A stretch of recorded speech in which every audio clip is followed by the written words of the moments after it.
வணக்கம். இது வசந்தம் தொலைக்காட்சியின் மாலை நேர பிரதான செய்தி அறிக்கை. முதலில் தலைப்புச் செய்திகள்.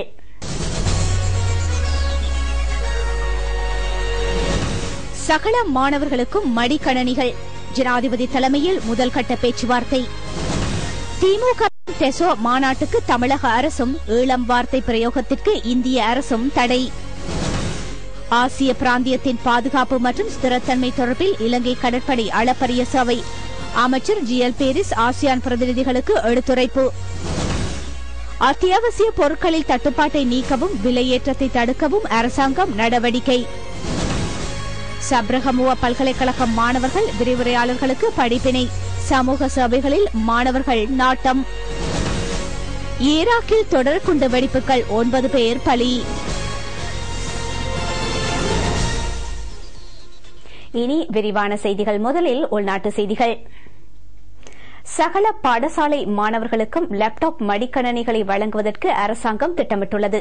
இது தொடர்பான ஆரம்பகட்ட பேச்சுவார்த்தைகள் ஜனாதிபதி மஹிந்த ராஜபக்ஷ தலைமையில் இடம்பெற்றன.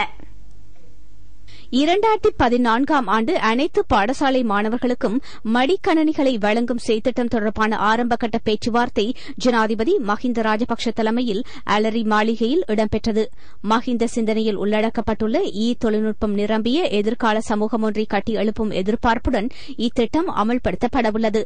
பாடசாலை மாணவர்களுக்கு லேப்டாப் வழங்கும் செய்திட்டம் பாராளுமன்ற உறுப்பினர் நாமல் ராஜபக்ஷவின் ஆலோசனைக்கமைய தற்போது இடம்பெற்று வருகின்றது.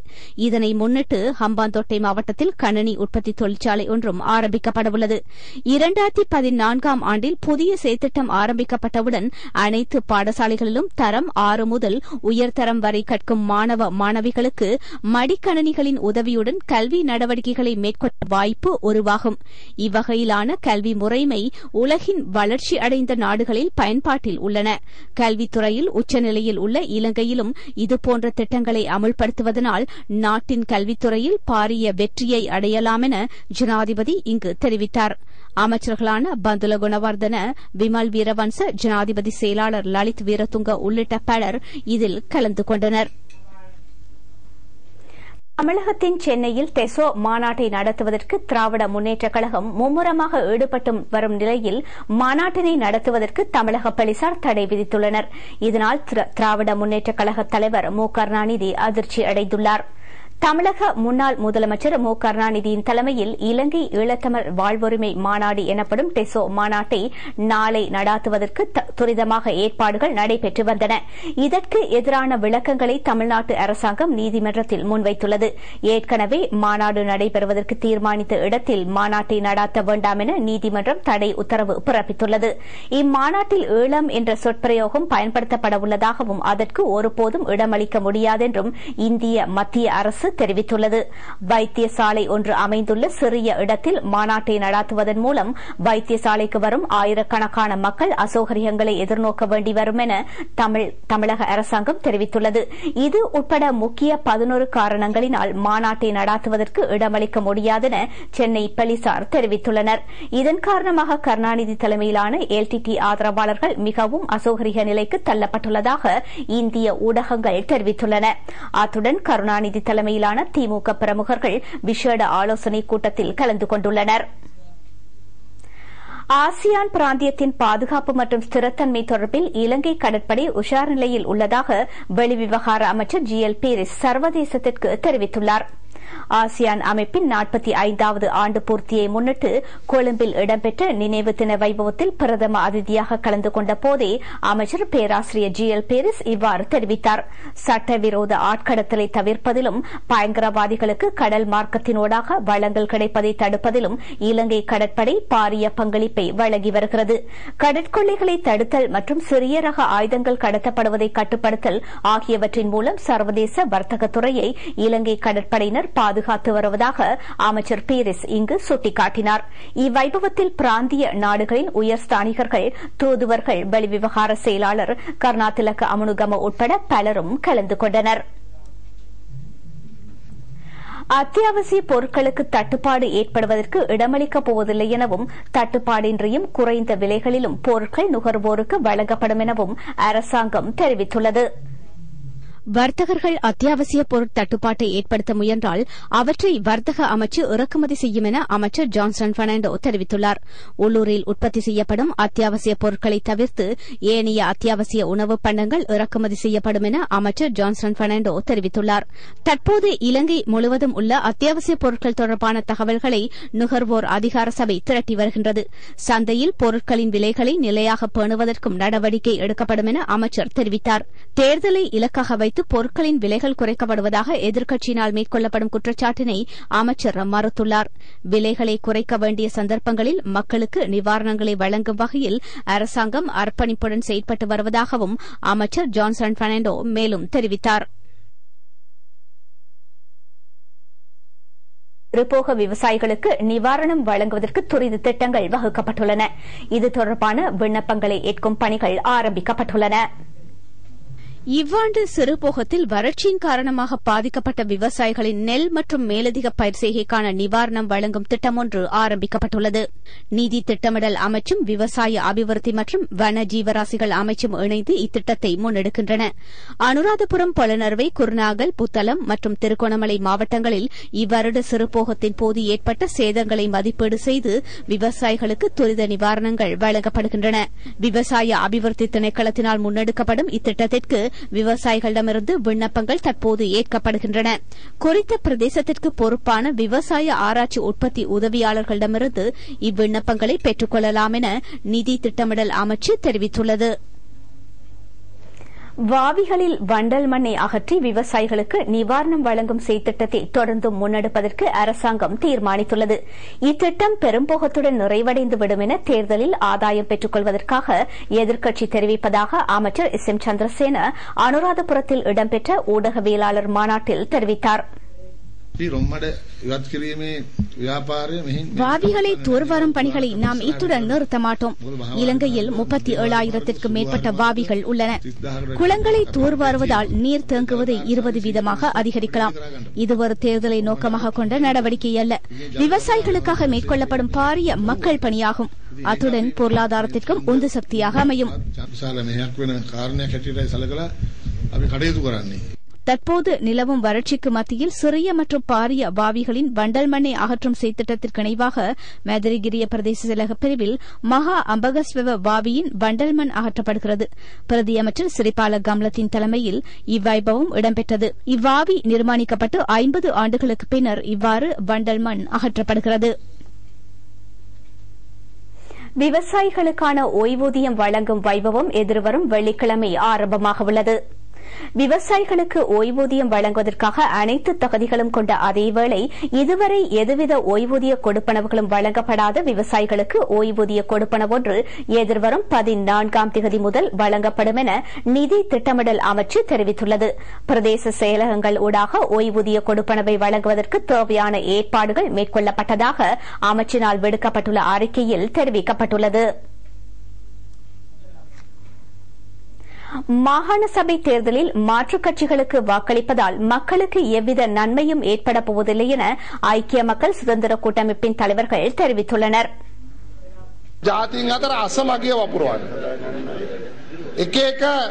மக்கள் மத்தியில் நாம் ஒருபோதும் பிளவுகளை ஏற்படுத்த மாட்டோம். அனைத்து மக்களும் ஒற்றுமையாக வாழ்வதே எமக்கு அவசியம். ஆகவே இத்தேர்தல் அதுபோன்ற நிலையை அடைவதற்கு மக்களாகிய உங்கள் உதவி அவசியம். தேர்தலில் நாங்கள் இம்மாவட்டத்தை கைப்பற்றுவோம். அதற்கு உங்கள் உதவி தேவை.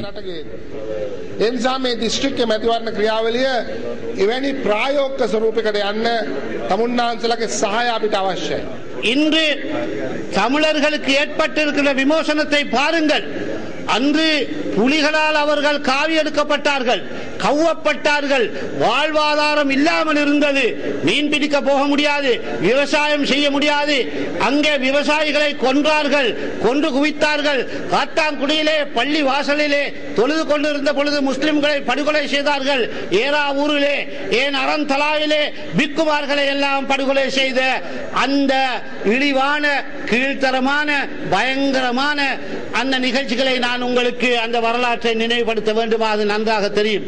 ஆகவே ஏற்பட்டிருக்கின்ற இந்த சுகமான காலநிலை உலகத்திலே உள்ள ராஜ்யங்கள், முஸ்லிம் ராஜ்யங்கள் மாத்திரமல்ல, உலகத்திலே இருக்கின்ற அனைத்து நாடுகளும் ஆசியாவிலேயே கௌரவப்படுத்துகின்ற மரியாதை செய்கின்ற ஒரு தலைவர் என ஏற்றுக்கொள்ளப்பட்டுள்ளார் மஹிந்த ராஜபக்ச ஜனாதிபதி அவர்கள். கிழக்கு மாகாணத்தில் ஐக்கிய மக்கள் சுதந்திர கூட்டமைப்பின் தேர்தல் அலுவலகங்களை திறந்து வைக்கும் வைபவம் அமைச்சர் அனுர பிரியதர்ஷியாப்பா தலைமையில் இன்று திருகோணமலை 4ஆம் மைல் சந்தியில் இடம்பெற்றது. இங்கு உரையாற்றும் போது இவர்கள் இவ்வாறு தெரிவித்தனர். இந்நிகழ்வில் அமைச்சர் காமினி லோக்குகே, பிரதி அமைச்சர் சுசந்த புஞ்சி நிலைமை ஆகியோரும் கலந்து கொண்டனர். திருமலை மாவட்ட முன்னாள் ஐக்கிய தேசிய கட்சி அமைப்பாளர் ரஞ்சனி சேனசிங்க உட்பட பலர் கலந்து கொண்டனர். பல்கலைக்கழக விரிவுரையாளர்கள் ஊதிய உயர்வு கோரி போராட்டத்தில் ஈடுபட்டு வரும் அதேவேளையில் அவர்களுக்கு உதாரணமாக திகழும் வகையில் பல்கலைக்கழக மாணவர்கள் சமூக பணிகள் மற்றும் பிரார்த்தனைகளில் ஈடுபட்டு வருகின்றனர். பல்கலைக்கழக விரிவுரையாளர்கள் பல்வேறு கோரிக்கைகளை முன்வைத்து பணி பகிஷ்கரிப்பு போராட்டங்களில் ஈடுபட்டுள்ளதனால் தற்போது பல்கலைக்கழக கல்வி நடவடிக்கைகள் சீர்குலைந்துள்ளன. பல்கலைக்கழக தெரிவில் வெற்றி பெற்று பின்தங்கிய கிராமங்களில் இருந்து மாணவர்கள் பல்கலைக்கழகத்தில் பட்டம் பெற வேண்டும் என்ற நோக்கில் வருகை தருகின்றனர். விரிவுரையாளர்கள் அதிக ஊதிய உயர்வு கோரி ஆர்ப்பாட்டங்களில் ஈடுபடும் அதேவேளை இம்மாணவர்களின் பெற்றோர்கள் வயல்களில் வியர்வை சிந்துகின்றனர். பயிர் செய்கைகளை பாதுகாப்பதற்கு அர்ப்பணிப்புடன் செயற்படுகின்றனர். பல்கலைக்கழக கல்வி பாதிக்கப்பட்டு வரும் நிலையில் தொடர்ந்தும் மௌனம் சாதிக்காத பல்கலைக்கழக மாணவர்கள் தமது நல்லெதிர்காலத்திற்காக பாடுபட்டு வருகின்றனர். அண்மை காலங்களில் மருத்துவ முகாம், இரத்த தானம், தர்ம போதனைகள் போன்ற சமூக பணிகளில் ஈடுபட்ட சபரகமுவ பல்கலைக்கழகத்தின் முகாமைத்துவ பீட மாணவர்களுக்கு போராட்டத்தில் ஈடுபடாத விரிவுரையாளர்களின் ஆதரவும் கிடைத்துள்ளது. வன்முறை கொண்ட சமூகமாக பட்டம் சூட்டப்பட்ட பல்கலைக்கழக மாணவர்கள் அதற்கு பதிலாக மலர்களை கையில் ஏந்தி மேற்கொண்ட இச்செயற்பாடு முழு பல்கலைக்கழக சமூகத்திற்குமே ஒரு முன் உதாரணமாகும். மாணவர்களின் எதிர்காலம் நாட்டின் எதிர்காலமாகும். நாட்டின் எதிர்காலத்திற்காக சிறந்த மாணவ சமூகம் ஒன்றை கட்டி எழுப்பும் பொறுப்பை தட்டி கழித்த குழுவினருக்கு அது தொடர்பாக மீண்டும் சிந்திப்பதற்கு இது ஒரு பொருத்தமான வாய்ப்பாகும். நீர்கொழும்பில் குறைந்த வருமானம் பெறும் 24 குடும்பங்களுக்கு நவீன வீடுகள் வழங்கப்பட்டுள்ளன. சுனாமியினால் பாதிக்கப்பட்ட நீர்கொழும்பைச் சேர்ந்த குறைந்த வருமானம் பெறும் 24 குடும்பங்களுக்கு வீடுகளை கையளிக்கும் வைபவம் அமைச்சர் பசில் ராஜபக்ஷ தலைமையில் கிம்பளப்பிட்டிய 10,000 வட்ட வீடமைப்பு திட்டத்தில் இடம்பெற்றது. இவ்வீடுகள் ஒவ்வொன்றும் தலா 4 லட்சம் ரூபாய் பெறுமதி உடையதாகும். ஹெபிடாட் சர்வதேச சமூக சேவை நிலையத்தினால் இவ்வீடுகள் நிர்மாணிக்கப்பட்டுள்ளன. வீடுகள் துரிதமாக நிர்மாணிப்பதற்கு பங்களிப்பு செய்த வெளிநாட்டவர்கள் இங்கு விருது வழங்கி கௌரவிக்கப்பட்டனர். சிரேஷ்ட அமைச்சர் HM ஃபவுசி, பாராளுமன்ற உறுப்பினர் சுதர்ஷனி பெர்னாண்டோ புள்ளே, மேல் மாகாண அமைச்சர் நிமால் லன்சா உட்பட பலர் இதில் கலந்து கொண்டனர். தேசத்திற்கு மகுடம் கண்காட்சியை முன்னிட்டு மட்டக்களப்பு மாவட்டத்தில் மேற்கொள்ளப்படவுள்ள நிர்மாணப் பணிகள் தொடர்பான கலந்துரையாடல் ஒன்று நேற்று மட்டக்களப்பில் இடம்பெற்றது. இக்கலந்துரையாடலில் மட்டக்களப்பு மாவட்டத்தில் மேற்கொள்ளப்பட உள்ள முக்கிய திட்டங்கள் தொடர்பாக ஆராயப்பட்டது.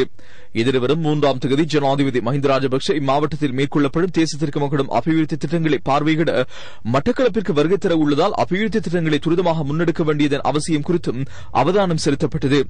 அத்துடன் இத்திட்டத்தினால் ஒப்பந்தக்காரர்கள் எதிர்கொள்ளும் பிரச்சினைகள் தொடர்பாகவும் கலந்துரையாடப்பட்டது. பிரதி அமைச்சர் விநாயகமூர்த்தி முரளிதரன் தலைமையில் இடம்பெற்ற இக்கலந்துரையாடலில் மாவட்ட அரசாங்க அதிபர் திருமதி PSM சார்ல்ஸ், மேலதிக அரசாங்க அதிபர் விமலநாதன், திட்டமிடல் பணிப்பாளர் ரா நெடுஞ்செழியன், மட்டக்களப்பு மாவட்ட கட்டிட ஒப்பந்தக்காரர்கள், பிரதேச செயலாளர்கள், திணைக்கள தலைவர்கள் உட்பட பலர் கலந்து கொண்டனர். நாட்டின் பல பாகங்களிலும் இடம்பெற்ற நிகழ்வுகளின் தொகுப்பு அடுத்து.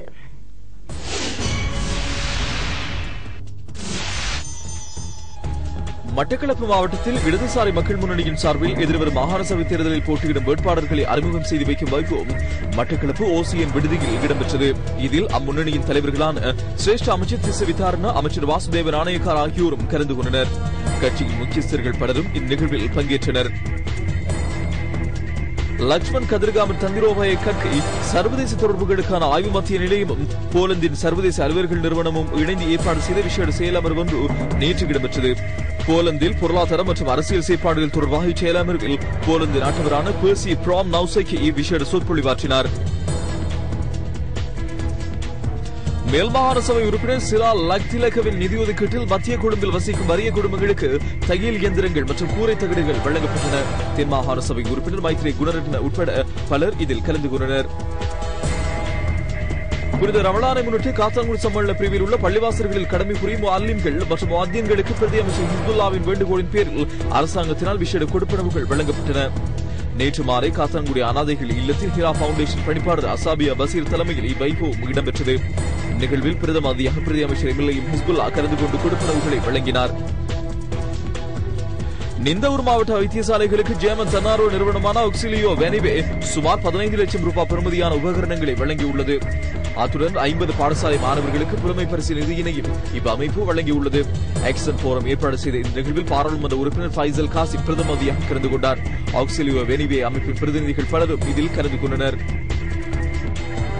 இந்தியாவின் ஸ்ரீ பிரம்ம அமைப்பின் உறுப்பினரும் பிரபல ஊடகவியலாளருமான சகோதரி ரமாவின் விசேட சொற்பொழிவு ஒன்று இன்று கண்டி இந்திய உதவி தூதரக கேட்போர் கூடத்தில் இடம்பெற்றது. இந்நிகழ்வில் கண்டி உதவி இந்திய தூதுவர் ஏ நடராசா ஊடகவியலாளர்கள் உட்பட பலர் கலந்து கொண்டனர். ஊடகத்துறையைச் சேர்ந்தவர்கள் நேர்மையாக சிந்தித்து ஊடக பணியாற்ற வேண்டும் என இங்கு உரையாற்றிய சகோதரி ரமா தெரிவித்தார். மன்னாரில் தற்போது நிலவும் கடும் வறட்சி காரணமாக இம்மாவட்டத்தில் 162க்கும் மேற்பட்ட குளங்கள் கடும் வறட்சியை எதிர்கொண்டுள்ளன. இதனால் இம்மாவட்டத்தில் மேற்கொள்ளப்பட்ட சிறப்பு நெற்செய்கை மற்றும் உவ பயிர் செய்கைகள் பெரும் அளவை எதிர்கொண்டுள்ளதாக விவசாயிகள் கவலை தெரிவித்துள்ளனர். எதிர்வரும் மாகாண சபை தேர்தலில் வாக்களிப்பதற்கு ஆள் அடையாள அட்டை இல்லாதவருக்கு தற்காலிக அடையாள அட்டைகளை வழங்குவதற்கான ஏற்பாடுகளை கேபி அமைப்பு மேற்கொண்டுள்ளது. மட்டக்களப்பு மாவட்டத்தில் வாகரை பிரதேச செயலக பிரிவில் 1000 பேருக்கு இவ்வாறு அடையாள அட்டை வழங்குவதற்கு நடவடிக்கை எடுக்கப்பட்டதுடன் அதற்கான இலவச புகைப்படங்களும் எடுக்கப்பட்டன. யாழ் மாவட்டத்தில் அண்மை காலமாக சிறுவர் துஷ்பிரயோகம் மற்றும் பெண்களுக்கு எதிரான வன்முறைகள் அதிக அளவில் இடம்பெற்று வருகின்றன. இது தொடர்பான பத்திரிகையாளர் சந்திப்பு நேற்று யாழ் மாவட்ட செயலகத்தில் இடம்பெற்றது.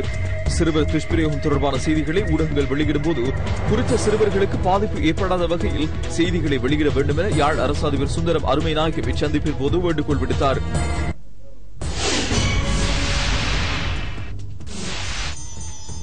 புனித ரமலான் மாதத்தை முன்னிட்டு நாடளாவிய ரீதியில் இஃப்தார் நோன்பு துறக்கும் வைபவங்கள் ஏற்பாடு செய்யப்பட்டு வருகின்றன. பிற மதத்தவர்களுடன் இணைந்து இவ்வாறான வைபவங்கள் ஏற்பாடு செய்யப்படுகின்றமை குறிப்பிடத்தக்கதாகும். தேசிய காங்கிரசின் அம்பாறை மாவட்ட மத்திய குழு உறுப்பினர்களுக்காக ஏற்பாடு செய்யப்பட்ட இஃப்தார் வைபவம் அட்டாளை சென்னை ராய்ஸ் ஹோட்டலில் முன்னாள் மாகாண அமைச்சர் எம் எஸ் உதுமாலபே தலைமையில் நடைபெற்றது. இதில் தேசிய காங்கிரஸ் தலைவரும் அமைச்சருமான ஏ எல் மத்தாவுல்லா பிரதமதியாக கலந்து கொண்டார். அக்கறை பெற்ற மாநகர மேயர் அத்தாவுல்லா அஹமத் ஜக்கி உட்பட முக்கிய பெருமர்களும் கலந்து கொண்டனர். அஹலியகுர அல் ஃபலா ஜும்மா பள்ளிவாசலில் இஃப்தார் வைபவம் மூவில மக்களின் பங்கேற்புடன் இடம்பெற்றது. இஸ்லாம் அல்லாத ஏனைய மதத்தினருக்கு இஸ்லாமிய மதம் தொடர்பாக புரிந்துணர்வை ஏற்படுத்தும் நோக்கில் இந்த இஃப்தார் வைபவம் இடம்பெற்றமை குறிப்பிடத்தக்கது. சம்மாந்துறை பிரதேச செயலகம் ஏற்பாடு செய்த இஃப்தார் வைபவம் பிரதேச செயலாளர் மன்சூர் தலைமையில் இடம்பெற்றது. அத்துடன் விசேட பிரசங்கம் துவா பிரார்த்தனை என்பனவும் இதில் இடம்பெற்றன. மும்மதங்களைச் சேர்ந்த பிரமுகர்கள் இதில் கலந்து கொண்டனர். பிரதேச செயலக முன்றலில் இஃப்தார் நிகழ்வு இடம்பெற்றது. எலபடகம மஸ்ஜிதுல் ரஹ்மான் ஜும்மா பள்ளி வாசலில் விசேட இஃப்தார் வைபவம் நேற்று இடம்பெற்றது. மௌலவி முகமது ஹுசைன் மதனி இதில் விசேட மார்க்க சொற்பொழிவாற்றினார். பிரதேச முக்கிய பிரமுகர்கள் உட்பட பலர் கலந்து கொண்டனர். வெள்ளம்பிட்டி அல் இப்ராஹிமியா ஜும்மா பள்ளி வாசலில் ஏற்பாடு செய்த இஃப்தார் நிகழ்வு 7வது வருடமாக நடைபெற்றது. அமைச்சர் விமல் வீரவன்ச மற்றும் மும்மத குருமார்கள் பிரதேச பௌத்த மத தலைவர்கள் இதில் கலந்து கொண்டனர். மௌலவி ஆதில் தலைமையில் இஃப்தார் நிகழ்வு இடம்பெற்றது. தொடர்பான வெளிநாட்டு செய்திகள்.